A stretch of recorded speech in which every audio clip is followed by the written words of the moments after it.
الحمد لله وكفى وسلام على حبيبه المصطفى أما بعد فأعوذ بالله من الشيطان الرجيم بسم الله الرحمن الرحيم ومن أظلم ممن منع مساجد الله أن يذكر فيها اسمه وسعى في خرابها صدق الله مولانا العظيم۔ بارگاہ رسالت میں آپ صلی اللہ علیہ وسلم میں درود پاک کا ہدیہ پیش کریں۔ اللہم صلی علی سیدنا و مولانا محمد معدن الجود والکرم وآلہ واصحابہ الکرام وابنہ الکریم وبارک وسلم صلاۃ دائمۃ سرمدا ابدا۔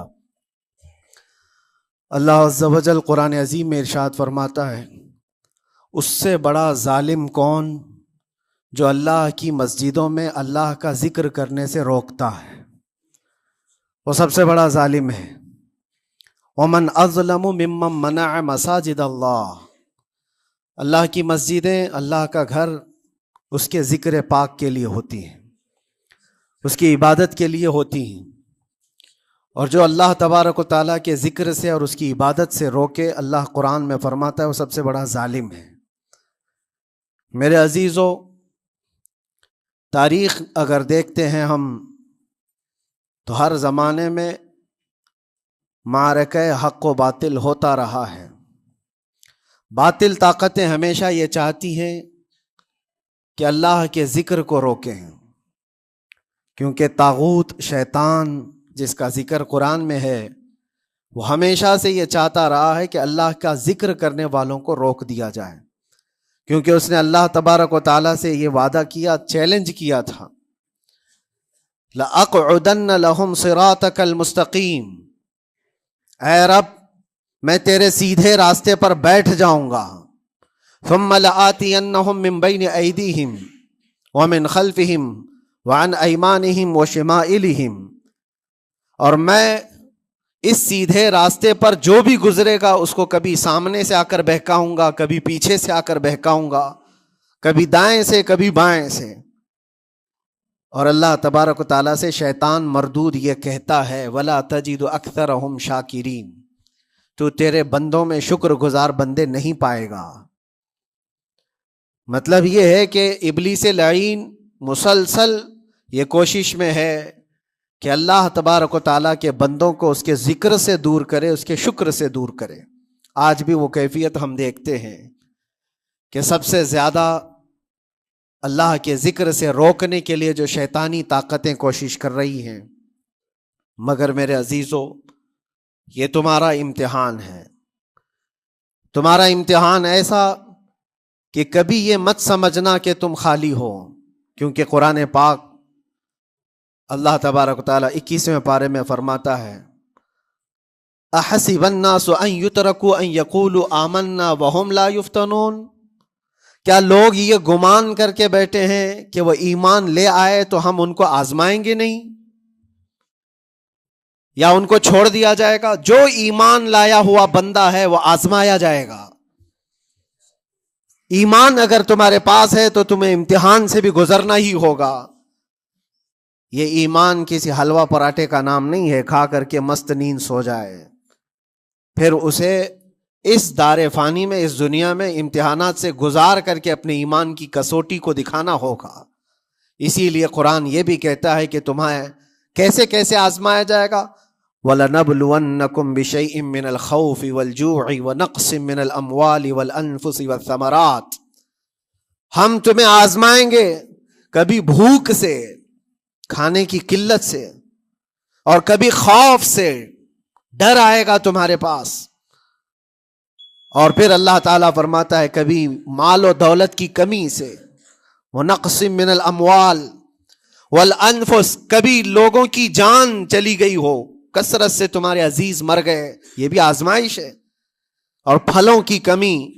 اللہ تعالیٰ فرماتا ہے یہ 5 چیزیں ہیں جو تمہاری زندگی میں آئیں گی اور تمہیں آزمایا جائے گا، اور ان کمیوں کے وقت تمہارا ایمان دیکھا جائے گا، تم کیا کہتے ہو۔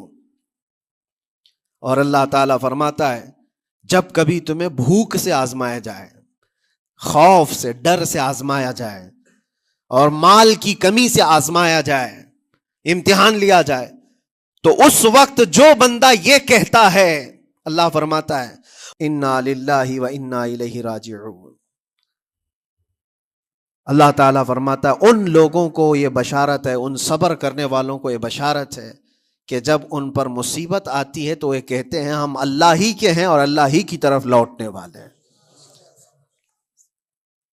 یہ مصیبت کے وقت یہ جو 5 چیزوں سے آزمایا گیا ہے، ان آزمائش کے دور پر جو بندہ اللہ تبارک و تعالیٰ کی اس عطا پر راضی رہتا ہے وہ صبر کے ساتھ نکل گیا ہے۔ آج کے دور میں بھی میرے عزیزو بے شمار جانیں ہماری درمیان سے جا رہی ہیں۔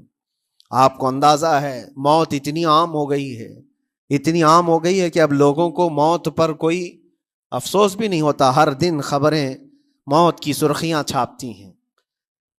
100-200 کی موت کوئی معنی نہیں رکھتی آج۔ فلسطین کے نہتے بچوں میں تقریباً 45,000 لوگ سال بھر میں مر گئے۔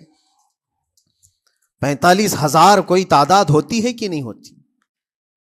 اتنی بڑی جانوں کا جو نقصان ہے یہ آزمائش ہے، اور یہ جانوں کے ذریعے سے آزمائش تھی۔ مال کی کمی کی آزمائش تو ایسی ہے، ملک شام، یمن، بہت سارے ایسے ٹوٹے پھوٹے علاقے، عراق، جہاں پر لوگ کھانا اور دوائیوں سے جوجھ رہے ہیں اس طرح سے کہ وہ گھاس کھانے پر مجبور ہیں۔ بہت سارے ایسے علاقے جہاں پر چھوٹے بچے پھینکے ہوئے کچرے میں سے دانے چن کر کے کھا لیا کرتے ہیں۔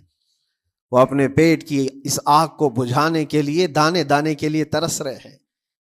یہ بھوک کی آزمائش ہے، مال کی کمی کی آزمائش ہے، جانوں کی آزمائش ہے۔ عزیزان گرامی وقار، اور پھر خوف کے ذریعے سے جو آزمائش ہے وہ ہم دیکھ رہے ہیں آج۔ خوف ظالموں کے ذریعے سے تم پر مسلط کیا جائے گا۔ ہر آدمی ڈرا سہما ہوا، ہر آدمی اپنے اندر ایک ڈر لیے بیٹھا ہے کہ نکلوں گا تو کیا ہو جائے گا۔ ان سب کے درمیان اللہ کی بارگاہ میں سجدہ ریز ہونے کا نام ایمان ہے۔ سب حالات ہوں گے اس طرح سے، اور انہی حالات کے درمیان جو بندہ اپنا سر جھکاتا ہے مولا کریم کی بارگاہ میں وہ ایمان والا ہے۔ آؤ اگر ایمان کی کمال کی مثال دیکھنا ہے تو کربلا کے میدان میں کون کون سی آزمائشیں تھی۔ بھوک کی بھی آزمائش ہے، پیاس کی بھی آزمائش ہے، جان کی بھی آزمائش ہے، خوف کی بھی آزمائش ہے۔ سب چیزیں ایک ساتھ کربلا کے میدان میں آئی۔ رسول اللہ کے گھرانے پر، اہل بیت پر وہ کیسا عظیم امتحان تھا جب وہ 72 لوگوں کا 82 لوگوں کا قافلہ بھوک اور پیاس سے جوجھ رہا ہو، 3 دن سے ان کے اوپر کھانا اور پانی بند ہو، اور ان شہزادوں کے ایمان میں ذرا برابر بھی فرق نہیں آتا، نہ ان کے ایمان میں، نہ حوصلے میں، نہ ہمت میں فرق آتا ہے۔ 3 دن کے بھوکے اور پیاسے باطل سے نپٹنے کے لیے کس طرح سے کمر بستہ ہے۔ یہاں تک کہ بھوک کی شدت ایسی تھی کلیجہ منہ کو آئے، 6 ماہ کا بچہ بھی روتے روتے زبان جس کی سوکھ گئی ہو، وہ ماں جو بچے کو دودھ پلاتی ہے اس کے سینے سوکھ چکے ہوں، دودھ ختم ہو چکا ہو ماں کے پستانوں میں، کیسی قلت ہوگی۔ پانی کا ایک قطرہ ان کے گھر تک نہیں پہنچ پاتا، ماں اپنے بچے کو دودھ نہیں پلا سکتی تھی۔ اس سے زیادہ کیا آزمائش تھی یہ بھوک اور پیاس کی آزمائش۔ پھر جانوں کی آزمائش تو ایسی، اللہ اکبر، 56 سال کی عمر کا وہ شہزادہ عالی وقار، سیدہ کائنات فاطمۃ الزہرا کا نور نظر، امام عالی مقام سید الشہداء امام حسین رضی اللہ تعالیٰ عنہ، جب میدان کربلا میں لاشوں کو اٹھاتے تھے، کتنی لاشیں اٹھائی، کبھی بیٹے کی، کبھی بھتیجے کی، کبھی بھانجے کی، کبھی بھائیوں کی، کبھی عزیزوں کی۔ میاں ہم اپنے گھر سے نکلنے والے ایک جنازے کو اٹھاتے ہیں تو 8 دن تک ہمارے اندر سے ہوش نکل جائے۔ کوئی اپنے بچے کو اپنے ہاتھوں سے دفن کر کے دیکھے پھر کیفیت پتہ چلتی ہے۔ امام حسین نے ایک نہیں اپنے لاڈلوں کی لاشیں اس طرح سمیٹی ہیں۔ ان کے جوان بیٹے علی اکبر کو جب شہید کر کے گھوڑے دوڑائے گئے تھے جسم کے اوپر سے، ٹکڑے الگ ہو چکے تھے، اس کو سمیٹتے ہوئے کون بیٹھا ہے؟ رسول اللہ کا نواسہ۔ اور 6 ماہ کے بچے کو ہاتھ کے اندر ظالموں نے تیر سے ایسا مارا تھا کہ حلقوم پہ چلا گیا ہو، اور 6 ماہ کے علی اصغر کا خون جب امام حسین کے چہرے پر اچھل جاتا ہو، کسی باپ کے ہاتھ میں بیٹا وفات کر جائے اور پھر وہ لے کر کے خیمے میں آئے اور ادھر سے بلکتی ہوئی ماؤں کو اور بہنوں کو بھی دیکھے، ان میں بھی صبر کی تلقین دے۔ کبھی کبھار میں سوچتا ہوں اللہ یہ کیسے امتحانات سے گزرا تھا فاطمہ کا لال، کیسے امتحانات سے، بھوک اور پیاس کی شدت الگ، یہ جانوں کی شدت، جانوں کے جانے کا غم الگ، عزیزوں کی لاشوں کو اٹھانے کا بوجھ الگ، پھر اس پر 22,000 کا لشکر جرار سامنے، اس کا خوف لوگوں کے اوپر ڈالا جا رہا ہے۔ عزیزان گرامی وقار، یہ سب چیزیں کیا امام حسین کے قدموں کو ڈگمگا گئیں؟ کیا ان کے خاندان والوں کو بکنے پر مجبور کر دی؟ کیا انہوں نے سمجھوتے کر کے اپنا سب کچھ بیچ ڈالا؟ ایک خیمے کا بچہ بھی، خیمے کا ایک بچہ بھی امام حسین کا نکل کر کے آیا ہو تو مجھے تاریخ بتا دو۔ بلکہ تاریخ تو آج یہ کہتی ہے، سر داد نہ داد دست در دست یزید، حقا کے بنا لا الہ است حسین، سر دے دیا مگر ہاتھ یزید کے ہاتھ میں نہیں دیا۔ حق تو یہ ہے کہ لا الہ کی جڑ کا نام حسین ہے۔ آج وہ امتحان قیامت تک کی تمہارے ساتھ ہوتا رہے گا، قیامت تک تمہارے ساتھ یہ آزمائش ہوتی رہے گی، کبھی بھوک سے، کبھی ڈر سے، کبھی جانوں کے نقصان سے، لیکن پھر تمہیں دیکھا جائے گا تم بکتے کتنے ہو، نکلتے کتنے ہو، ہواؤں کے پجاری کتنے ہیں، خواہشات نفس کو ماننے والے کتنے ہیں، اپنے کمفرٹ زون میں جینے کے لیے ایمان کا سودا کرنے والے لوگ کتنے ہیں۔ یہ آزمائش ہوتی رہے گی میرے عزیزو۔ ایمان اس کا نام نہیں ہے کہ تم گھر میں آرام سے بیٹھے رہو گے اور کوئی امتحان نہیں ہوگا، امتحان تو ہوگا، آزمائش تو ہوگی۔ آج جو بھی حالات ہیں اس پر میں یہی کہوں گا، ایک بات ہو سکتا ہے کروڑوں مسلمانوں کے دلوں میں آج یہ نروس پن آئے، اتنے برے حالات ہوتے ہیں، اللہ ہمارے ساتھ ہے یا نہیں؟ اللہ ہمارے ساتھ ہے یا نہیں؟ ایمان ہمارا صحیح ہے یا نہیں؟ اسلام صحیح ہے یا نہیں؟ یہ شک بھی شیطان تمہارے دل میں ڈالتا ہے۔ کبھی تمہارے اوپر مصیبتوں کے پہاڑ ٹوٹ جائیں تو شک ڈالتا ہے شیطان تاکہ تمہارا ایمان ڈگمگا جائے۔ میرے عزیزو، مسلمان ہونے کا مطلب یہ نہیں ہے کہ تم صرف محلات میں جیو گے اور تخت و تاج کے مالک ہی رہو گے، ایسا نہیں ہے۔ ایمان والوں کو احد میں 70 جانیں بھی دینی پڑی ہے، بدر میں ان کے ساتھ جو معاملات ہوئے ہیں، فتح اگرچہ بدر میں ہوئی لیکن جنگ احد کا اگر منظر دیکھو گے، اللہ اکبر، وہ رسول پاک صلی اللہ تعالی علیہ وسلم کے شہدائی صحابہ جب احد کے میدان میں کھڑے تھے، 70 صحابہ کی ایسے جانیں گئی ہیں، اگر میں تفصیل بتاؤں تو بہت لمبا وقت ہوگا۔ ایک صحابی ہیں حضرت انس بن نزیر، پورے جسم میں ایک انگلی کے علاوہ کچھ نہیں ملا، کچھ نہیں ملا، شہادت کی ایک انگلی سے ان کو پہچانا گیا۔ حضرت سعد بن ربیع، یہ ایسے صحابی ہیں جن کا پیٹ پورا پھاڑ دیا گیا تھا اور 12 نیزے مارے گئے تھے۔ وہ سید الشہداء امیر حمزہ بھی تو اسی احد کے میدان میں شہید ہوئے، جن کو بھالے سے مارا گیا اور چیر کر کے ان کا کلیجہ چبایا گیا تھا۔ عبداللہ بن جہش اسی میدان میں انتقال کیے ہیں، جن کے جسم کے 80 ٹکڑے کر دیے گئے تھے اور ہر ٹکڑے کا ہار بنا کر ظالموں نے پہنا تھا، ہار بنا لیا تھا جسموں کے۔ یہ سارے منظر احد کے میدان میں ہوئے، اور کون سے ایمان والے؟ وہ رسول اللہ کی اقتداء میں نماز پڑھنے والے، حضور پاک کے چہرے انور کو دیکھنے والے۔ جب ان کے ساتھ یہ آزمائشیں ہو سکتی ہیں تو ہم کون سی گاجر مولی ہیں؟ ہمارے ساتھ بھی آزمائشیں ہوں گی، جس کا جیسا ایمان ہوگا ویسا وہ امتحان بھی دے گا، اسی امتحان سے وہ گزارا جائے گا۔ مگر میں آج کروڑوں مسلمانوں کے دلوں کے بارے میں یہ بات کہنا چاہتا ہوں کہ اگر نروس پن ہے کہ یہ حالات ایسے کیوں ہیں، حالات ہر زمانے میں ہوتے رہیں گے۔ ستیزہ کار رہا ہے ازل سے تا امروز، شرار ابو لہبی سے چراغ مصطفی، ہماری تاریخ ہے، یہ تاریخ ہے میرے عزیزو۔ اللہ تعالیٰ قرآن میں فرماتا ہے تِلْكَ الْأَيَّامُ نُدَاوِلُهَا بَيْنَ النَّاسِ، یہ دن ہیں جو ہم لوگوں کے درمیان پلٹتے رہتے ہیں، کبھی تم بادشاہ بنو گے، کبھی فقیر بن جاؤ گے، اور آج جو تخت پر ہیں ہو سکتا ہے وہ کل ڈگر ڈگر گھوم رہے ہوں۔ آج جن کو طاقت کا نشہ ہے ہو سکتا ہے وہ بھیک مانگنے پر بھی مجبور ہو جائے. لیکن ایک بات یاد رکھنا، نروس پن اپنے دل میں آنے نہ پائے. ان حالات سے دیکھ کر کے گھبرا نہ جانا. ایمان تمہارا سچا ہے، اللہ کل بھی تمہارے ساتھ، آج بھی تمہارے ساتھ. بس تمہاری عبادت میں فرق آنے نہ پائے، تمہارے سجدوں میں کمی ہونے نہ پائے، تمہارے ایمان میں تزلزل آنے نہ پائے. اللہ ایک ہے تو ایک ہے، اللہ سچا ہے تو سچا ہے. میں نے اللہ کو نہیں دیکھا لیکن اللہ پر ایمان ضرور ہے. یہ یقین اور یہ عقیدہ تمہارا مضبوط رہے.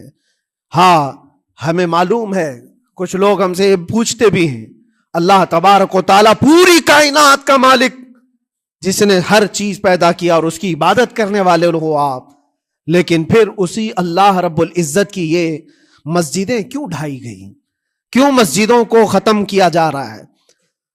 اللہ کے ذکر کو روکنے کے لیے طاقتیں پوری مسجدوں کو ڈھانے کی کیوں بات کرتی ہیں؟ پھر اللہ کچھ کیوں نہیں فرماتا؟ میرے عزیزو، یہ کائنات ہے جس کو اللہ نے اسباب پر بنا کر بھیجا ہے اور تمہیں عمل کے لیے بھیجا گیا ہے. تمہارا عمل دیکھنا ہے، تم کتنے پابند ہو، تم کتنے اپنی حفاظت کرتے ہو، تمہارے ایمان کی، تمہاری عبادتوں کی، تمہاری مسجدوں کی. تم مسجدیں خالی کر کے گھوم رہے ہو، فجر کی نماز میں اپنے گھروں پر سوئے ہو اور پھر اللہ کے گھروں کی حفاظت کی بات کر رہے ہو کہ مسجدیں ڈھائی جا رہی ہیں، مسجدوں پر آکرمن ہوتا ہے. یہ ساری باتیں کیوں؟ تم جب ان صفوں کو خالی کر دو گے، یہ مسجدیں چیخ چیخ کر پکارتی ہیں اللہ کی بارگاہ میں. پل بھر میں بنا لی، شب بھر میں بنا لی مسجد تو ایمان کی حرارت والوں نے. من اپنا پرانا پاپی تھا، بچپن سے نمازی بن نہ سکے.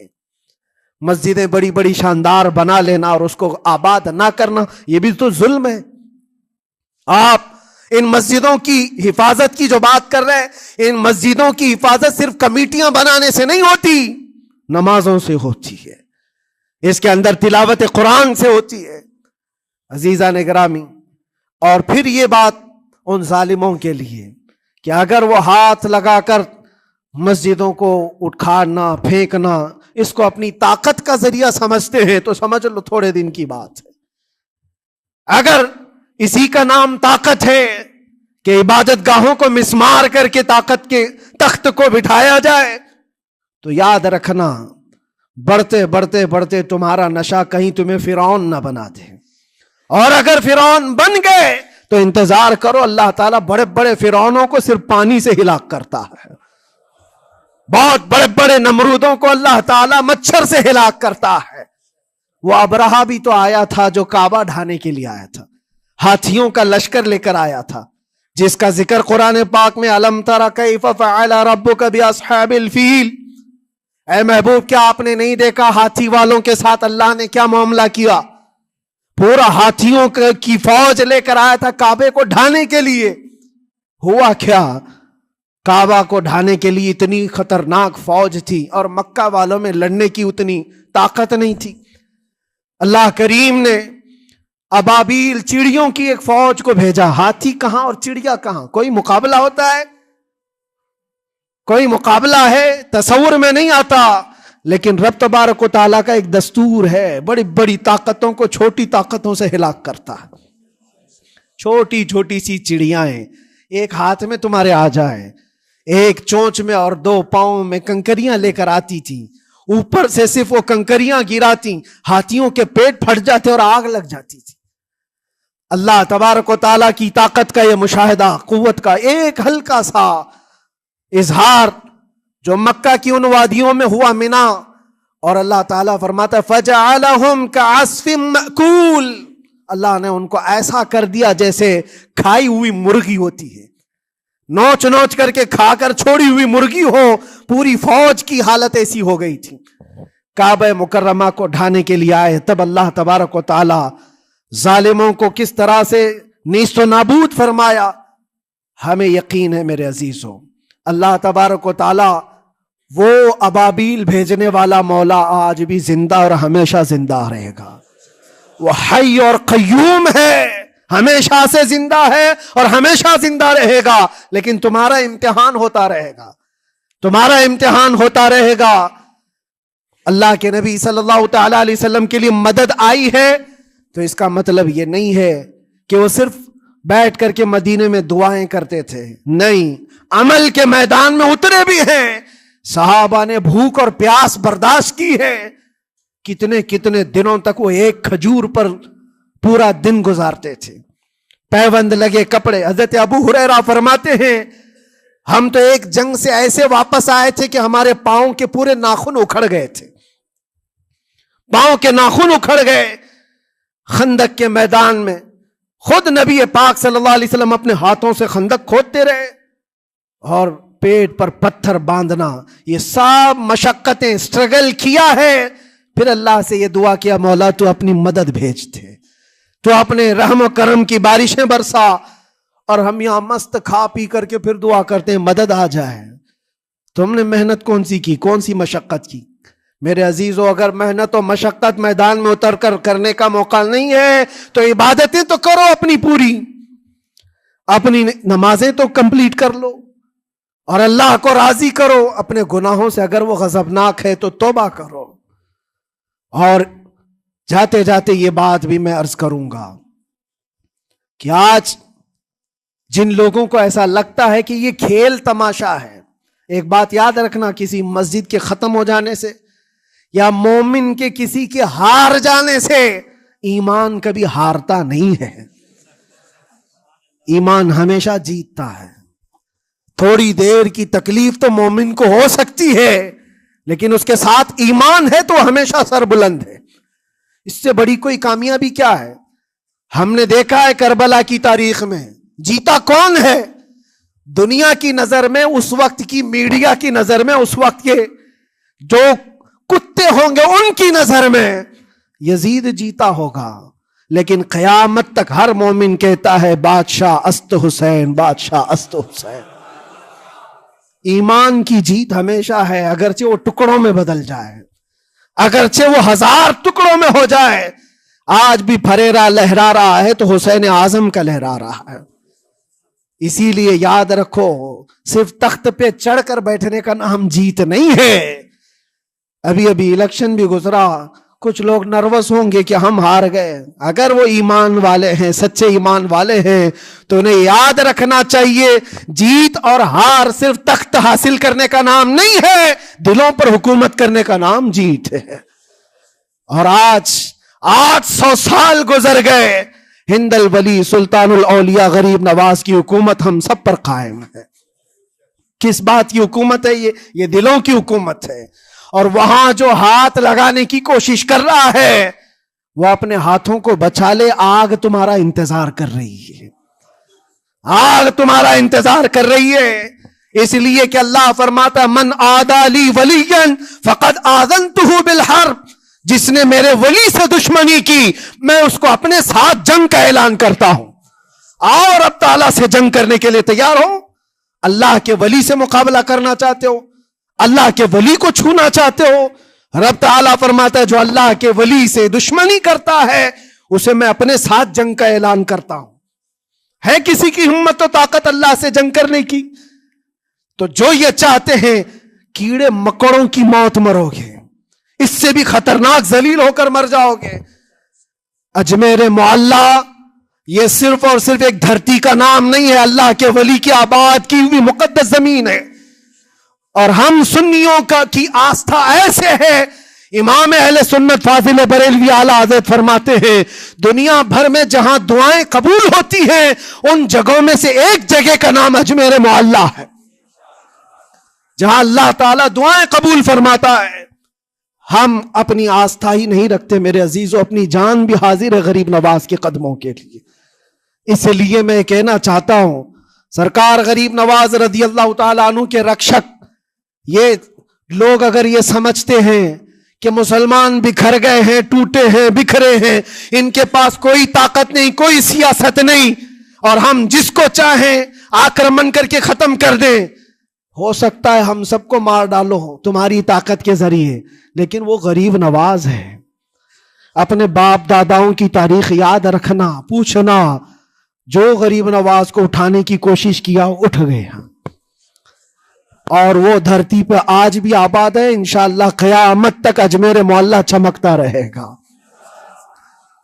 سرکار غریب نواز رضی اللہ تعالیٰ عنہ کے آستانے سے جو فیض بٹتا ہے، اپنے اور غیر سب وہاں سے فائدہ اٹھاتے ہیں، سب لوگوں کو برابر فائدہ اٹھایا جاتا ہے۔ اسی لیے میرے عزیزو، یہ آزمائشوں کے دور میں میری صرف ایک ہی گزارش ہے، اپنا ایمان مضبوط کرو، اپنا ایمان مضبوط کرو۔